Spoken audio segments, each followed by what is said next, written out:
Coming up on the Get Lean, Eat Clean podcast. So sometimes I've got these obstacles and things in my way. So there's speed bumps, there's detours. That means I have to have something that can carry that baggage, that stuff. And so that means I'm in a pickup truck.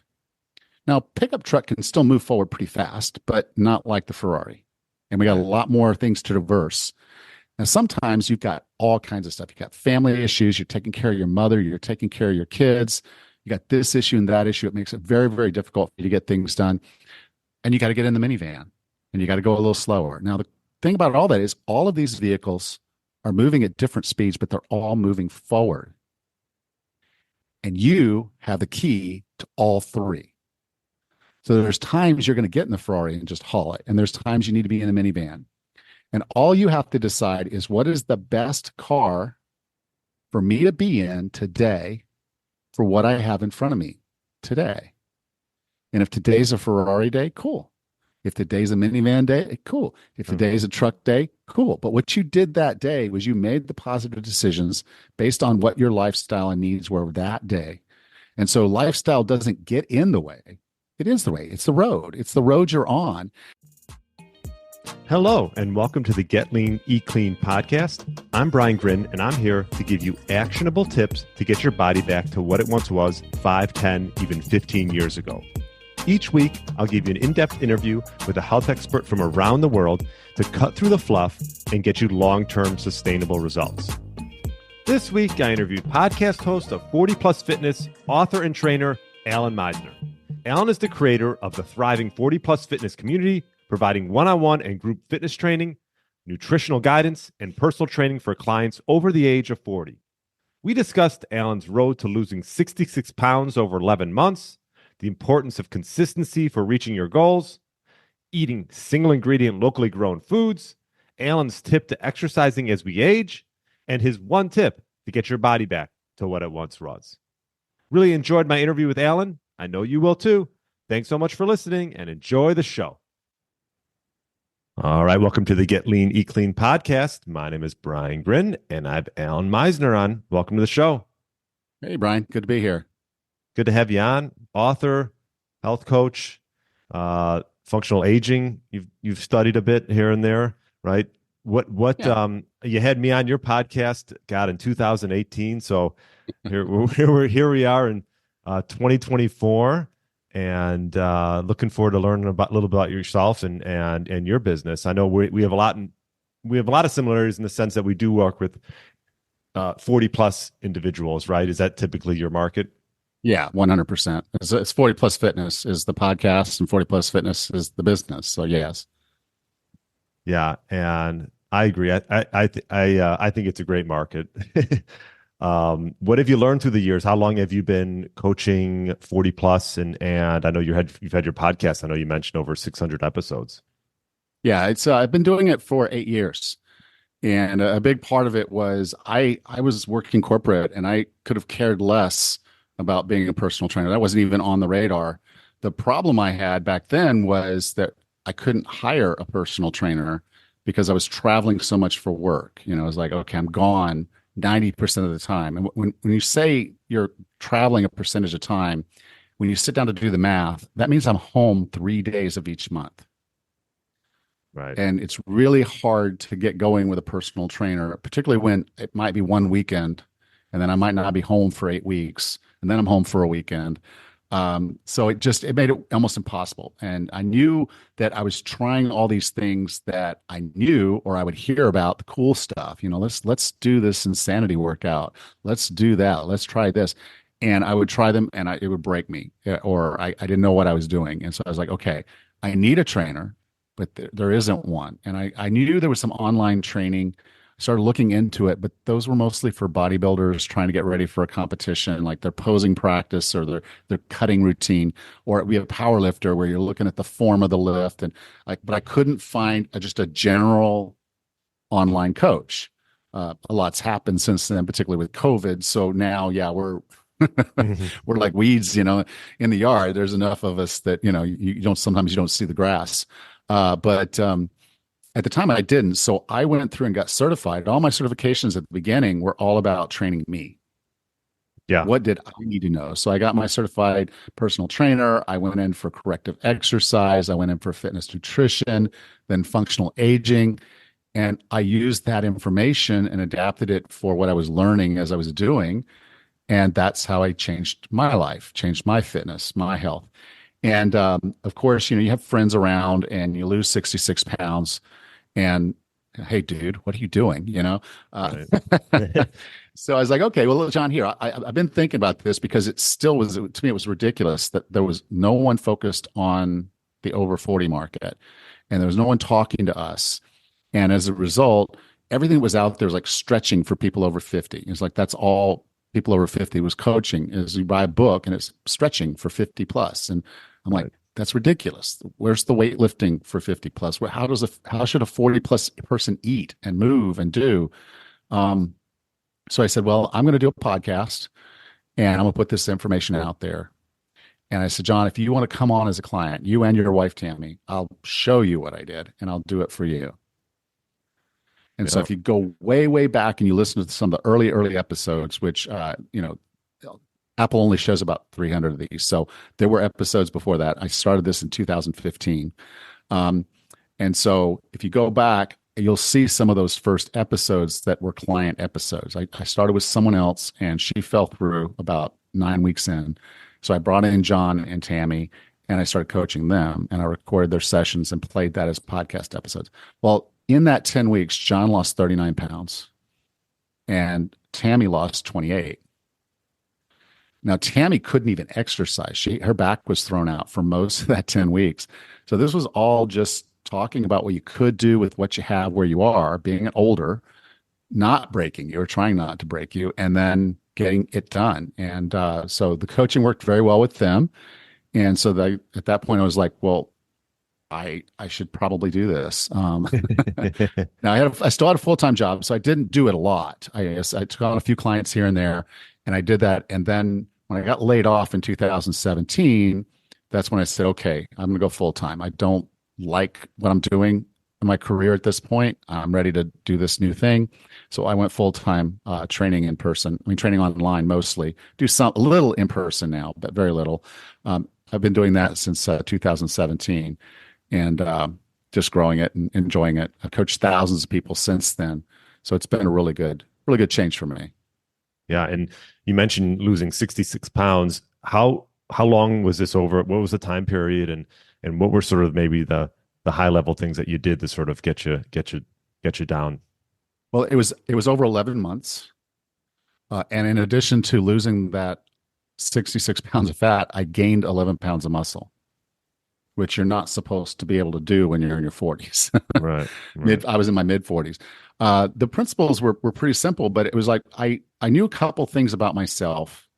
And as I was learning those lessons, it's like, why did we not do this? Why does motivation not just show up for us? Why am I standing in my way? What's going on here?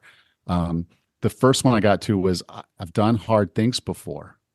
Why is this somehow not reaching me, not happening? What's the difference between this hard thing and any other hard thing that I've ever done? And then it hit me. It's like, well, it's commitment.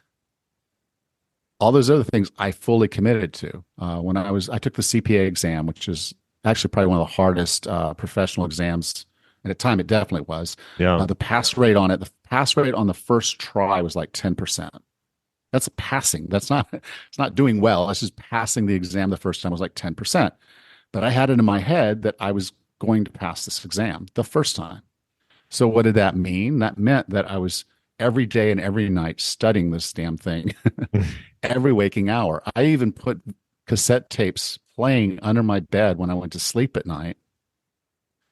And if I woke up in the middle of the night to go to the bathroom, I'd flip the tape over. So it was when I realized that why I was able to do that hard thing and I wasn't doing this hard thing was I wasn't that committed. And another thing that happened around the same time was my daughter, she was 20 or 21, and she was getting into CrossFit. She had become a level 1 CrossFit coach, and she was doing these mud runs, and she was always talking to me about it. And then one day she said to me, Daddy, I'm going to do this competition. I want you to come watch. And I'm like, whoa. Mm-hmm. I am not a spectator in my daughter's life. I'm a participant. If she wants to go do something like this, I should be able to go and do it with her. I am not going to be a spectator. I'm not going to be the old grandpa sitting in the rocking chair or in his favorite chair watching the kids play on the floor or going to the park and having to stay on a bench while they run and see all the animals. And then I'm there as they're walking out of the zoo asking them what they saw. And so that was kind of the big trigger for me, was that commitment trigger, that I'm meant to be somebody else. And the only way I'm going to do that is by committing. Yeah. And what did you change? What mindset wise did you change to help get you, obviously you were motivated by your daughter. I'd say that probably was a big proponent, but what else? Okay. Well, there's two kind of core messages that I've pulled out, and it's really, I learned more of this by coaching others than from myself. At the time, you're so close to it. And it's so hard to see what's tripping you up. Right. But the first one was mindset, and it was just an understanding that we go at this with a preconceived notion, an idea that defines us and blocks us. So one of the first things I went into was, well, I was a tremendous athlete when I was younger. I was in the infantry in a very elite light infantry unit, and most of the guys in my unit were Rangers. I wasn't a Ranger yet, but I had to keep up with those guys. And so I'd been at this very elite level. So when I tried to train as a 40-year-old, guess what I would do? I would destroy myself and I wouldn't recover, or I'd actually injure myself, and then I'd quit. And so I had this framework where I call it windshield now, where I spent more time looking in my rearview mirror than looking at my windshield and realizing where I am today and where I want to go. So I wasn't getting where I wanted to go because I kept looking back at the athlete I used to be. And I was approaching fitness and health from that perspective, and that was the wrong perspective. So when I kind of was working on my certifications, I'm like, okay, now I know why those things are happening. I got to check the ego, take that step back, start looking through the windshield. The second one I ran into was a mindset I call tires. And what tires is basically you need traction. So if you've ever lived in a northern part of a country up where it snows and ice and all that, once you start driving up a hill that has some ice on it, you just keep going. You got to keep those tires on the road with traction. Just don't hit that brake. Don't break that consistency. Don't try to speed up and don't try to slow down. Just keep going. And but I would find myself going well for a while, and then I would lose consistency. A weekend would happen, like I'd have a bad meal, go out with friends, have some beers, and skip my workout on Saturday. Oh, well, I skipped out my workout. I may as well just enjoy my Saturday, do this and that. And then I miss my Sunday. And then before I know it, it's 2 weeks later, 2 months later, a year later.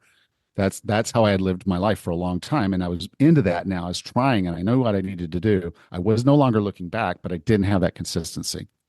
So when I figured that, I'm like, okay, now I've got consistency, but I'm still missing something. Like, why is this not easier? Why am I still blocking myself? I get some consistency, but I'm not pushing. I'm not really pushing myself, and I'm not growing. I'm not going outside my comfort zone. So that's when I found that I was probably an Atlas. Now, an Atlas, what I'm talking about is not the Greek god, but an actual atlas that is a book you would open up. Back in the old days, you may be too young for this, guys, but we used to have these books called atlases, maps. This was before GPS, and our family would pull out the book when we were going to go on a family vacation, and they would take a red felt marker and they would mark the path we were going to take, so we could see the direction we were going to go. We had that far vision. Right. And when I say this, we would drive across the United States for our vacations. We were, way over on the East Coast. We drive all the way to the West Coast or vice versa. And so we would have the felt marker all the way around. This is how we're going to go over, and this is how we're going to come back. And so an atlas is someone who needs something big in front of them, a challenge that they can see something happening. And so what happened at that point was that's when my daughter had made the comment, Daddy, I want you to come watch me. We did a little warrior dash thing, which is like a 5K mud run, but she left me. She left me in the dust because I couldn't keep up with her and her friends. I'm like, just go. And so she left, which was fine. But I wanted that challenge. So I called her up and I said, hey, let's do a Tough Mudder. Now, a Tough Mudder is like 12 to 13 miles with like 25 obstacles. At the time, it was probably the most difficult civilian obstacle course you could do. Yeah. And I knew at the point when I was signing up, I'm like, I have no business signing up for this thing. There's no way I can even finish. But I wanted to finish. And I didn't want to just finish. I wanted to finish with my daughter, who is a level one CrossFit coach who's been doing these things for a while. So I started training in earnest. It's like, okay, I know how to train myself. I've been a coach long enough for myself that I know what works and what doesn't. I just need the consistency. I need to push. I need to be outside of my comfort zone every day. Well, And I and did Alan, that. oh no, go ahead. Sorry. I did that for 8 months. Yeah. I was going to And say, I think two big points from that is one, consistency obviously is key, and having a target, like having something that'll sort of that, like you said, you signed up for something that you probably didn't really need, weren't ready for, at least at the moment, and that sort of yeah, put you into action, maybe put a little fire under you to get to make sure you're not like embarrassed and will finish the race sort of thing. I think yeah. those are two key things. Right, right. For me particularly, because I am an atlas now. That's my mindset is I need to have big things in front of me or I just flounder around. Like, Mm. okay, I guess I'll go lift. It's like if you walk in, it's like you see someone who's basically in shape. They just walk in the gym and just start. They pick up a barbell here, do a couple curls, walk over there, maybe do a bench press. There's no rhyme or reason for what they're doing. They just know, okay, I need to be lifting, but I'm not lifting for any particular thing. But what ended up happening was I didn't want to just finish the race. I didn't want to just make it. I was like, I want to finish with my daughter. I don't want to slow her down. I don't want her to have to leave me or feel like she needs to leave me. I want to be able to go as hard as she goes and finish the race with her. And that's what I did. And so the payoff for me wasn't the 66 pounds of fat loss. The payoff was crossing the finish line with my daughter, holding her hand, knowing that I ran the same race she ran and we ran it together. And at this point, I was now a participant and not a spectator. Mm. Yeah. Yeah. I mean, and did this lead you to write your book, The Wellness Roadmap? Yes. Yeah. Well, Yeah. because at that point, I lost the weight and I started the podcast and that was going well. Um, I was I wrote the book in 2018. So when you came on my podcast, I was somewhere along the lines of writing or editing or about to publish, something like that was going on at that point in time. But the basis is once I knew I was leaving my job, I got laid off in December of 2017. I told my wife, I'm not going back to that. This is my new path. I'm going to be an online trainer. There still weren't very many of us out there. Hmm. Not many people were even talking about it. John Goodman, who's a big person in the development space for personal trainers, he just started talking about it. And so it was a brand new concept of being an online trainer. COVID hadn't happened, so again, there was not a lot of people saw it. But I was like, well, there's a lot of busy people that can't come to the gym or don't want to be at the gym at 5 o'clock in the morning because that's the slot you have open. So I was like, okay, I'll do this. And so the writing the book was kind of the putting all the concepts that were in my head that I'd learned training myself to help other people kind of follow along. So it's called the Wellness Roadmap, and that's really what it is. It just kind of gives you that idea of how do I set my own GPS? How do I get myself where I want to go?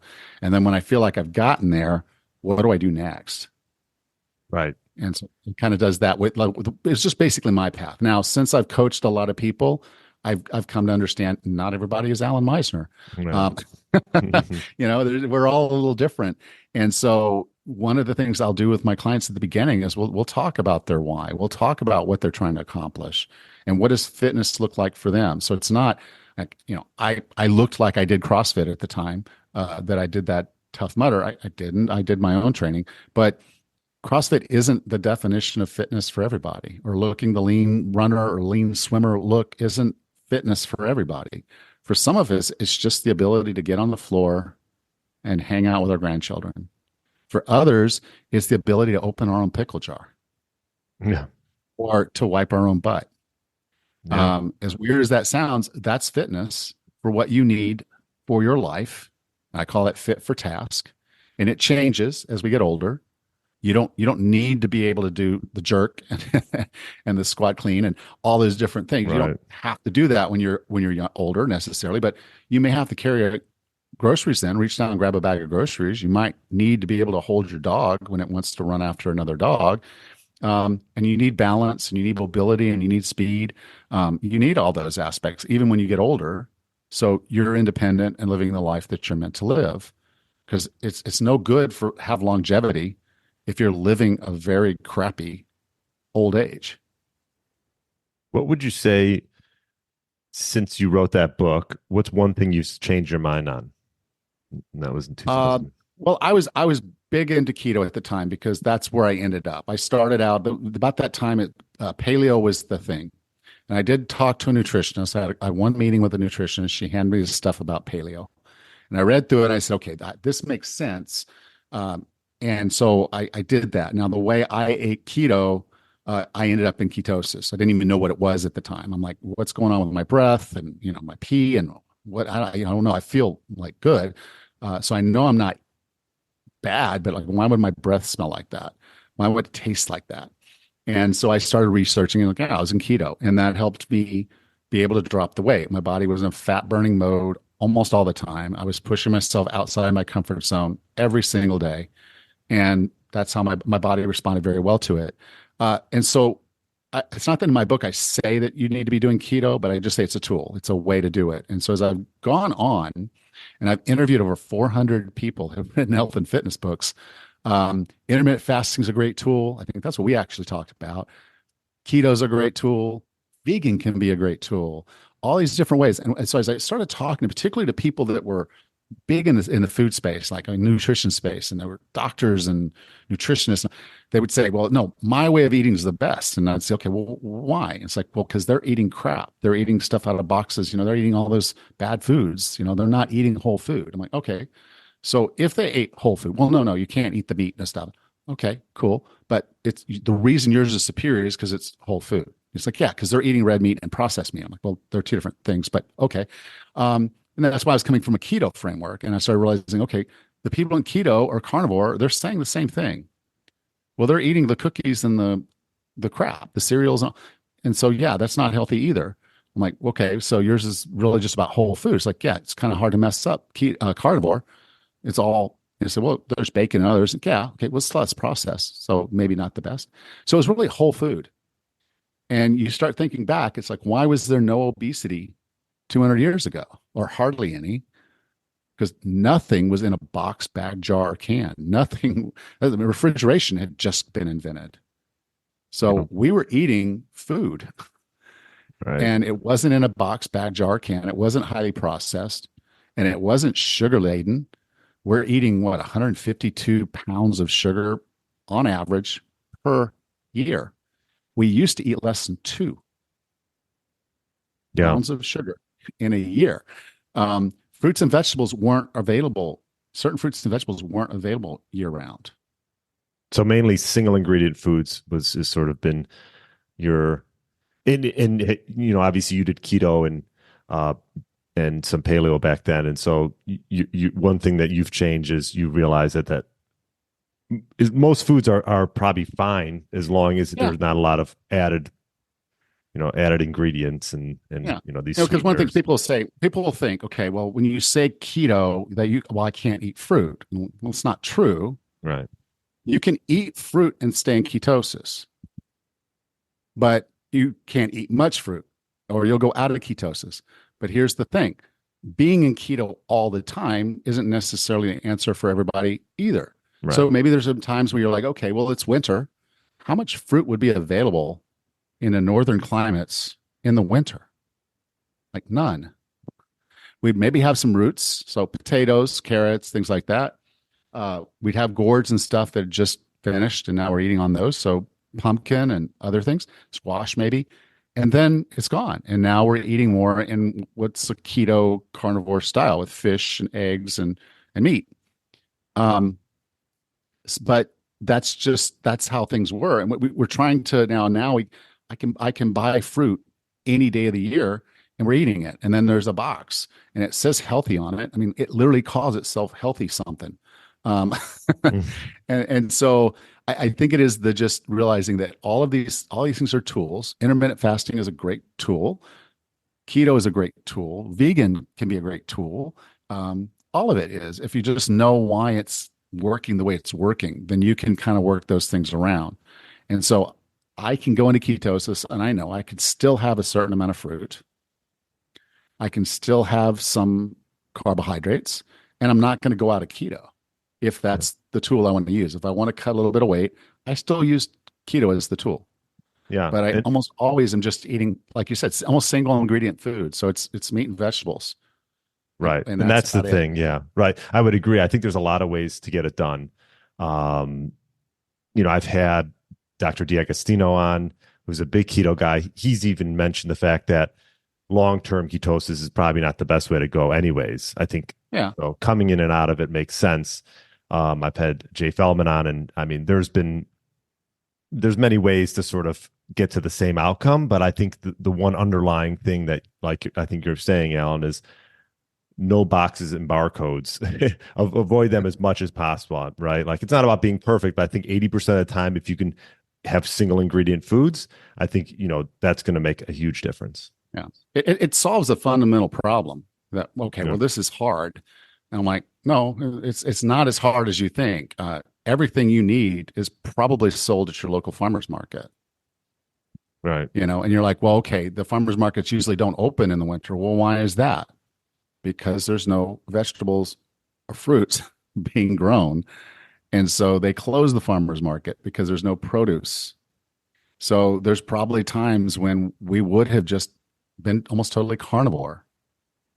Okay. But we know we can't stay carnivore because there's things we're not getting. We know we can't stay vegan because everybody in the northern climates would just starve to death if it wasn't being shipped from a southern climate, And now, and oh, go ahead. I was going to say, now you're in the Caribbean, right? yeah. You're in the Caribbean Oh, island, so you papayas and could, pineapples everywhere. yeah, Yeah. yeah, you probably Um, eat fruit all year round. Obviously, you can eat fruit all year round most places, but for you, it's probably more natural now that you're in a Caribbean Yeah, island. it's grown right here. Yeah, There's no real reason now. Things I do want that I miss. I can't buy Brussels sprouts here because that's a cold weather I don't miss those. vegetable. Okay, well I okay, I'm weird. That's Uh, okay. Hey, yeah, yeah, but there's things I can't get here, and there's things we can. We'll have them shipped in, and there, so we. It's not that all of our food is locally grown, but most of it is. And that's just because we can. It's here, and it's a local farmer growing this stuff. That's why I'm such a fan of co-ops and farmers markets. You can actually talk to the people who are growing your food, raising your food, right. preparing your food, getting it ready for you. And when you do, they love talking about their place. They love it. So, can I come see? It's like, yeah. So, what do you feed them? How do you run? You can just see. You see the chickens are running around the yard. They're not in a factory, and those chickens are getting all the nutrients. They're eating the bugs. They're doing the thing. There's no such thing as a vegetarian chicken. It doesn't make it healthier. That's just a label to say, oh, these are vegetarian chickens, so they're healthier. Like, no. Oh, these chickens have omega-3. It's like, no, you fed them omega-3. That's not what they would eat. Yes, they would peck on a fish. If they found a fish on the side of the river or pond, yeah, they'd peck on that fish. They'd also eat the flies that were flying around it. So, yeah, the food's better. And so, but that said, you have to make that choice because our grocery stores also have potato chips and, plantain chips and cookies and crackers and breads and all that stuff's still here. So you still have to make the choice of what you put in your mouth. And that's why I say when I had that mindset of, oh, I've got a place to be, I have to push myself outside the comfort zone. If saying no to pizza is hard for you, that's a comfort zone line. You push on the other side of it. Doesn't mean you stay over there all the time, Right. but you at least push that boundary and say, hey, I can say no to pizza, or I can say no to whole pizza. I can have a slice or two of pizza, and that's not going to kill me. Right. It's not serving me in some ways, but it could be serving me very well in another way. If I want to go out with my friends and they say, hey, we're just going to go get some beer and pizza, I'm not going to say no to my friends. Like, oh, no, no, no, that I don't do pizza and I don't do beer. Now I'm going to go there and I'll have the best beer I can have, and I'm going to order the best pizza. And I'm only going to eat 2 slices, and I'm going to give the rest of it away. Yeah. That kind of thing. Yeah. I agree. I mean, it's not about being perfect. I will say that if you are just starting out, that you want to go a time period where you're pretty regimented, because I think what sometimes happens early on with people, I don't know, Alan, your opinion is they can fall off the bandwagon pretty quick. Like they lose that traction that you Yeah. talk about, as opposed to like yourself or myself, who has these healthy eating habits for so long that, oh yeah, if they go out for pizza, whatever, the next day they're back on it, back eating, Yeah. the good foods. Yeah. So I think it Well, also the way, depends where where you are in your journey. yeah. Here's how I like to class this. Okay. So I want you to think about this. Okay. Sometimes we can get in the Italian sports car. If the road is straight, there's no speed bumps, there's no potholes, there's no detours. We can just get in a Ferrari and just haul it. Okay. But sometimes we've got to carry some stuff with us. We got some baggage. We got a vacation coming up, a birthday coming up. They're going to want us to have a piece of cake at their birthday. It's my daughter or my mother or my sister. They're going to say, have a piece of cake. Come on, we're going to go pizza. So sometimes I've got these obstacles and things in my way. So there's speed bumps, there's detours. That means I have to have something that can carry that baggage, that stuff. And so that means I'm in a pickup truck. Now, pickup truck can still move forward pretty fast, but not like the Ferrari. And we got a lot more things to traverse. Now, sometimes you've got all kinds of stuff. You got family issues. You're taking care of your mother. You're taking care of your kids. You got this issue and that issue. It makes it very, very difficult for you to get things done. And you got to get in the minivan and you got to go a little slower. Now, the thing about all that is all of these vehicles are moving at different speeds, but they're all moving forward. And you have the key to all three. So there's times you're going to get in the Ferrari and just haul it. And there's times you need to be in a minivan. And all you have to decide is what is the best car for me to be in today for what I have in front of me today. And if today's a Ferrari day, cool. If today's a minivan day, cool. If today's a truck day, cool. But what you did that day was you made the positive decisions based on what your lifestyle and needs were that day. And so lifestyle doesn't get in the way. It is the way. It's the road. It's the road you're on. And sometimes you're going to say, well, I got to pull off on this detour because I want this thing. My wife and I are going to go to Italy and Greece for our anniversary in May. Okay. Am I going to go strict keto while I'm in Italy and Greece? No. It's a cruise. Am I going to just forego all this? No. I'm going to drink some Italian wine. I'm going to drink, I guess, Greek wine. I'm going to have a good time. I'm going to enjoy myself. When the detour is over, I'm going to get back on the road. So during that period of time, I'm in a minivan. I'm still going to look for opportunity. I mean, there's a lot of walking to do and a lot of things to do. So I'll stay active. There's a gym on the cruise ship.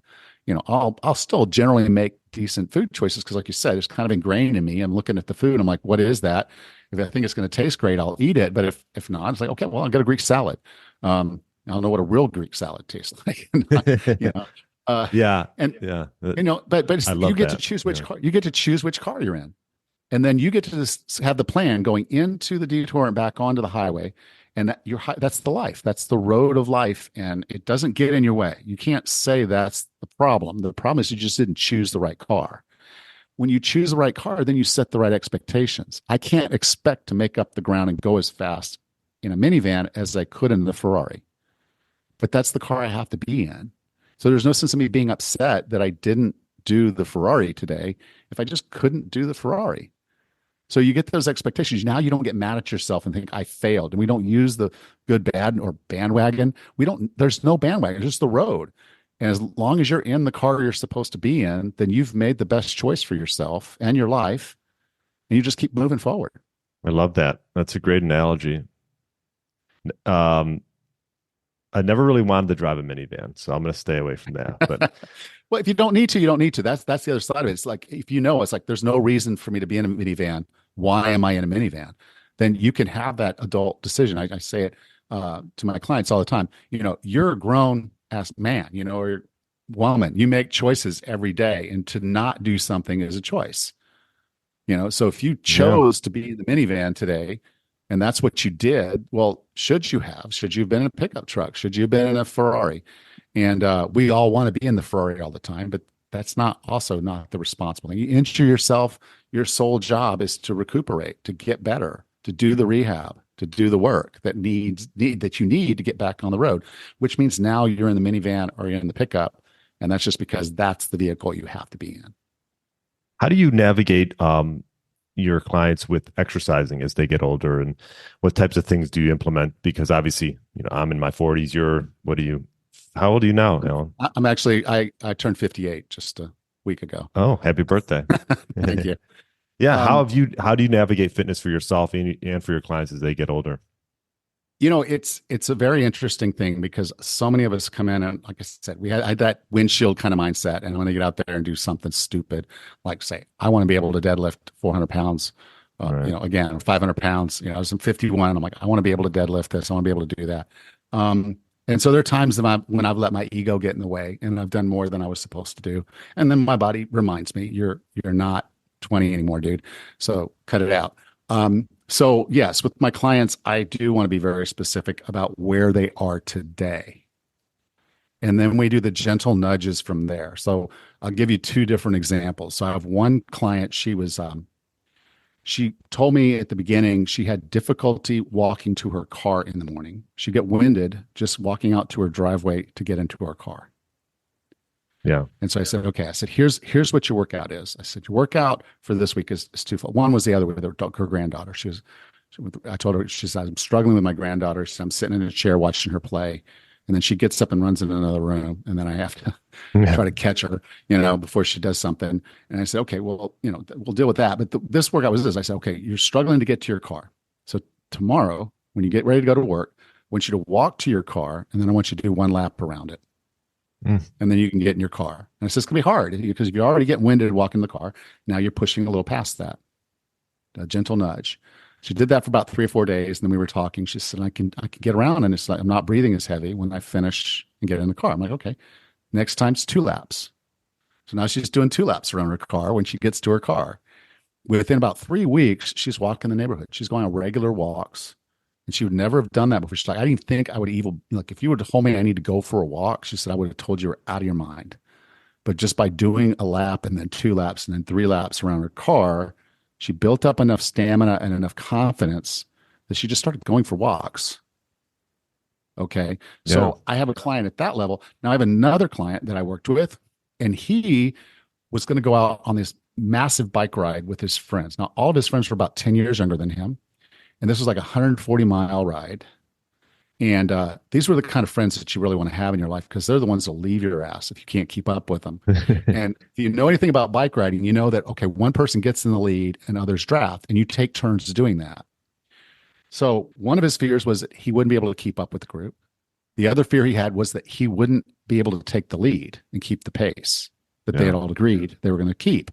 Again, all these guys are 10 years younger than him. So he knows that if he loses about 15 pounds and he works on his performance, he might be able to do that. And so that's what we did. We helped him lose the 15 pounds. We improved his nutrition so he seemed to have a lot more energy. And then we pushed power and stamina into his bike riding. He was using an app called Strava to measure all this stuff. And What's the app just called? pushed him. Strava. Strava. It was really popular a few years back. I don't know if it's still the most popular bike app that people use, but it's a pretty good one. And so he was using that, and he was keeping up with the power output and understanding, okay, how much am I pushing? When am I not pushing? What? So we various training, but it was really about the weight loss for him. But he was building this performance. And then when he went out with his friends, they didn't get to leave him behind because he kept up, and he was able to take his point position when it was time and keep the pace. And he enjoyed the heck out of the race. This wasn't something that beat him to death.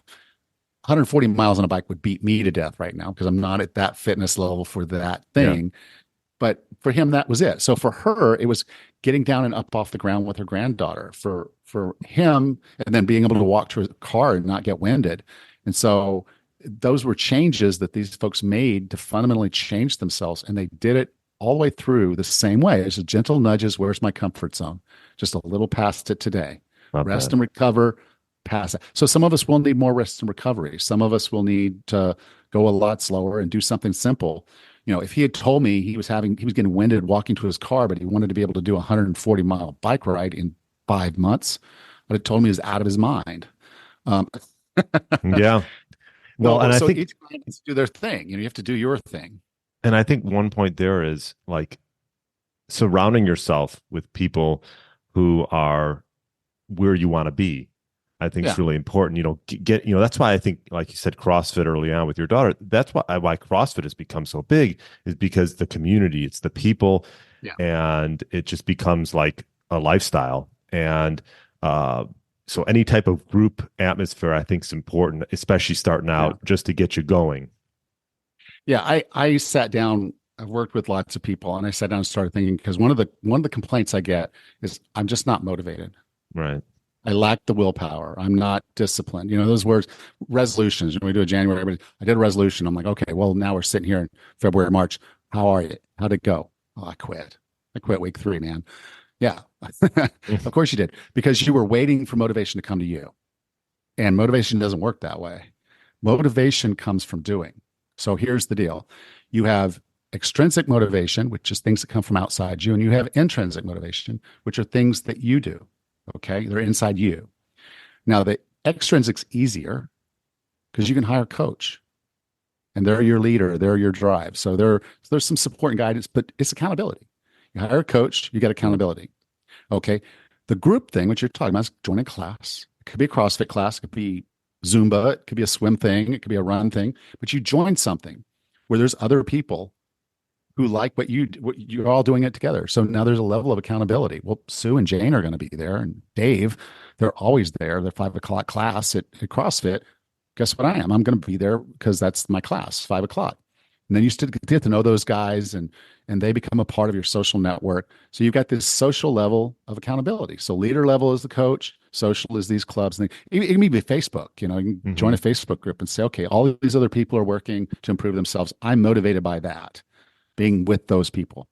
Then on the intrinsic, you do have a leader level, and that's yourself, and that's self-management. So the whole point being is I need to work out. I want to train for this thing. To do that, I need to get up in the morning. So fix your bag the night before, set your alarm, get up, go do the thing. Self-management. You start doing that. Now, after and that's self-efficacy. So it's not accountability anymore. This is you, self-efficacy, doing it yourself for yourself.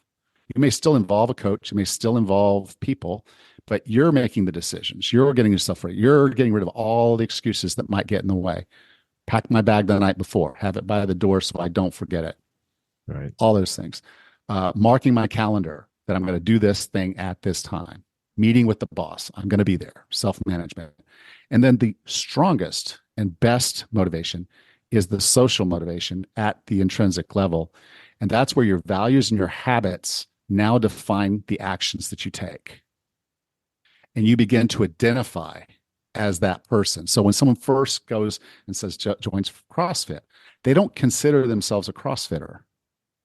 Then they start doing the classes, they start enjoying them, they start getting along with the people. And after doing, they become habits. Okay, I'm in the 5 o'clock class. I go Monday, Wednesday, Friday, and they start doing it. And then at some point, they say, I'm a CrossFitter. You hear it also a lot with runners. So a runner will say, they'll start out and say, well, I want to run, just start. So they start some kind of little thing, walking, okay, I can walk for 30 minutes. And I'll add a little jog. And then someone says, well, you should do a 5K. And they're like, what's that? So they say, okay. So they get one of those programs, the Couch to 5K thing, and they start doing it. And then they go run their first 5K. Now, they didn't run the whole thing. They ran, walk, but then they get done and they're like, I'm a runner. I'm a runner. Okay. And you get the same thing across food. So it's like people say, well, I'm a vegan, or I'm a carnivore, or I'm keto. Right. And they begin to self-identify. That level of self-efficacy breaks everything, because it's like, well, no, I'm not going to eat the piece of cake because I'm this. Of course, I'm going to get up and go for a run because I'm a runner. Now, the person that has the best motivation is someone who has feet in all 4 quadrants. I've got a coach to make me better at this. I've got a group of people that support me and love me and challenge me. I've got the self-management to show up and do the thing, and I identify. So I feel like it's my habits, it's my values, it's built everything I am. So you have the self-efficacy and the accountability. You put that all together, motivation never goes away. You're not waiting on it. You're doing to have it. And so that's where I think people make the mistake is I'll be motivated on Monday. Dude, it's Thursday. What are you going to do in the meantime? Well, probably have some beers and pizza and all that kind of stuff. Is like, okay, so you're going to start on Monday. Yeah. And then Monday, guess what? Motivation just didn't show up. The alarm went off. You hit snooze. It didn't happen. Okay. And so that's why motivation is a do thing and not a wait thing. Yeah. Love that. And what would you say some of the biggest I don't know, obstacles you mentioned for your clients? They make, a lot of people like to make excuses. What are some of the things that get in the way of people reaching their goals? I mean, you've already mentioned a few already. Yeah. The big one's self-sabotage. Yeah. We Okay. are our worst enemy, and a lot of that's about mindset. A lot of that's about waiting for motivation. So you start putting these things into practice, you start the doing, a lot of that'll go away. But you got to start. It's like, just start, do something. Yeah, that's it. Don't Right. self-sabotage. If you wake up and you're sore, like I did this new workout and now I've got all the DOMs and stuff and I'm reading about it. Am I going to die? And I'm hurting every muscle. I don't even want to move. And then I don't move and it hurts even worse when I get up again. And so you don't know you're going through this. So that's why, again, a coach could be a good thing because some guidance and support there. But we get in our way. We look for reasons to not. We do something silly and then we're out. And so it's that first thing is the self-sabotage. And then the second one is the other saboteurs. There are people who will not like you changing. Like, I meet you in the bar every Monday, Friday, Monday through Friday. We're always at the bar at 6 o'clock. And now you don't come along as much. What Right. happened? It's the person in the office that knows you're losing weight. And suddenly they put a candy jar on their desk. you know, Right. where does candy jar come from? It's like, well, yeah, I thought it'd be nice if I had candy in the office for people. Or, hey, it's donuts in the break room. You should come join us for donuts in the break room. And then you don't go to the break room. So it's like they come back with the napkin. It's like, hey, I brought you a donut. you know, and Yeah. some of them care. So don't think they're all evil after you. Some of them are real. They see you and they're disappointed in themselves. Right. So the best way to fix that disappointment is to break you. They're not going to change themselves. They'll change you. Then the other thing is sometimes they do care. So you may notice, okay, I changed the way I'm eating. I'm losing weight. Suddenly my mom is saying, you're getting too skinny. That keto is going to kill you. You're going to have a heart attack. You shouldn't be eating red meat. You're going to have a heart attack and die. It's like, okay, mom, what research have you done? Well, everybody knows you Mm. eat red meat, you're going to get cancer and heart attack and die, right? So they're not always They're trying just to not sabotage. informed. They're either not Yeah. informed, but they believe they're doing the best thing. They're trying to help you, you Right. know, and so just making sure that you are aware of those individuals and where they're coming from, Right. and that way then you can say, okay, well, look, I hear you, acknowledge them, I hear you, and I know you just have my best interests in mind, but I have to try this. Okay. I have to do this. So please support me. No, I Yeah. don't have an eating disorder because I'm doing intermittent fasting. Um, And that you support know, community is so huge, right? And yeah. sometimes you got to sort of do it on your own or do it with some people that are going to be supportive, and the ones that aren't, you got to sort of just let them go, right? Let them go, or Well, just so if you yeah, can, yeah, if you yeah, if you can. I mean, can, you're not going yeah. to fire your mom. Uh, No, no, you're not. But yeah, well, this was great, Alan. 40 plus fitness podcast, love it. You're still running strong. Author of the Wellness Roadmap. And I'm jealous because you live in the Caribbean. I was just looking up your island, so I might have to check that out. And you run a yeah, bed and we breakfast also there too. we also run a bed and breakfast. Yeah, It's Lula's bed and breakfast. So Lula BB, so LULABB.com. You can see some pictures of the place. You can book a room. Come on that's down. awesome. Yeah, Enjoy yourself. Especially if it's cold up there. Guess what? It never gets below 70 degrees here, ever. Never gets above 90 degrees, hardly ever. really. Um, Wow. Sounds so sounds yeah. pretty perfect. Sounds pretty Well, it's the thing, perfect. everybody says, well, I'm just going to sell everything and move to a Caribbean island. And I wouldn't encourage everybody to do that, but it is doable. It's still out here Yeah, if you want to do it. And we don't get hurricanes here. So that's another big plus yeah, that's of true. That's where our nice. choice was. But, yeah, if you actually, I set up a website to just kind of make this easy for folks to find the things we're talking about here. Hmm. If you'll go to 40plusfitness.com, that's 40plus fitness.com/Brian. Oh, That's going to take you to a page just for this podcast. nice. And you can get there, and there'll be links to the book, links to the podcast, some other stuff that we've talked about, just some guidelines. So you kind of see what's there. Also, I talked about that mindset. I only named 3 of them. There's actually 5 that I've identified. So if you want to know what your mindset is right now, you can take a short quiz. It's free. It takes like 60 seconds, and it'll give you some insight into what your mindset block could be. But if you know your mindset block, you can structure your life so that it becomes a superpower. Oh, I was wandering around aimlessly because I was an atlas with no goal. As soon as I set the goal, I lit the fire. Okay, but you can't light the fire if you're still looking at who you were when you were that. So I had to get rid of the windshield thing first. Then I got, and I didn't know I was doing this. This was all kind of just happened. But after looking at tons and tons of clients, I'm saying, okay, you get through that first one, it's a groundswell, and then you can hit a second one or third one if you have them. And if those are the things that are blocking you, and you can turn them into superpowers. And that's how I was able to lose 66 pounds of fat and gain 11 pounds of muscle. Excellent. And I'll definitely put links in the show notes for people to check that out. I'll ask you one last question. I asked pretty much all my guests, if you were going to give one tip to an individual who's looking to get their body or their mind back to what it once was 10, 15 years ago, what one tip would you give them?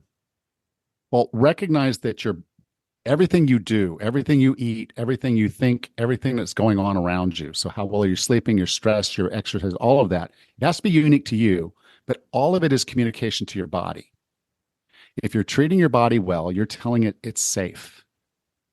It's safe to get stronger and build muscle. It's safe for you to lose weight. It's safe for you to sleep through the night. It's safe for you to be healthy and fit and everything you're meant to be. Too often we just get all tied up in the, well, what should I eat, or what should my movement be, or what your body will tell you if you just shut up and listen. Okay. So you know where your comfort zone is. You know where your line is almost always. Just push a little past that. And your body's going to reward you because it's going to say, oh, we're safe. He's out moving around. There's nobody out there that's going to harm us. It's okay to lose this weight. I don't need my cortisol level through the roof. I can actually live a healthy life and enjoy myself. So every action you take is information. What you're eating, what you're drinking, what you're doing. It's all information for your body to make decisions on how to treat you and how healthy you can be. So just if you're thinking about that, it's just be kind to yourself. Love that. Love that. All right, Allan. I appreciate all the knowledge you dropped today. Thanks so much for coming on. Well, thank you, Brian. I've enjoyed it. Thank you. And have a great day. You too. Thanks for listening to the Get Lean, Eat Clean podcast. I understand there are millions of other podcasts out there, and you've chosen to listen to mine, and I appreciate that. Check out the show notes at briangrin.com for everything that was mentioned in this episode. Feel free to subscribe to the podcast and share it with a friend or family member that's looking to get their body back to what it once was. Thanks again, and have a great day.